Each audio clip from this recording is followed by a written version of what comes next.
Ассалаумағалейкум, сәлем баршаңызға. Менің арнама қош келдіңіздер. Бүгін сметаник пирог дайындаймыз.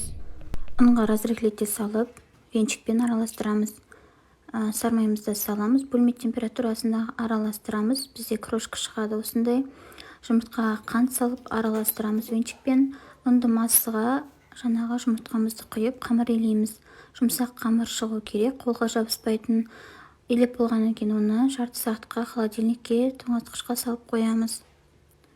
Оған дейін салмасын дайындаймыз. Салмасына қаймаққа жұмыртқаны қосып, қант қосып, крахмал қосып, бір келгі массаға болғанша ванилин қосып шым-шым араластырамыз.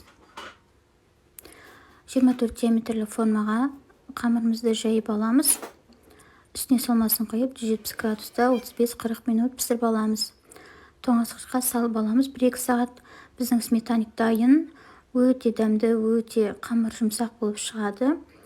Дайындап көріңіздер. Ас болсын. Достар, сіздерді өзімнің екінші каналыма шақырамын. Бұл каналдың сілтемесі осы каналдың описаниясында тұр. Сол көк жазуды басып, осы каналға өтіп, тіркеліп, міндетті түрде қоңыраушаны басып қойыңыздар. Кез келген видео шыққан кезде бірінші болып көретін боласыз.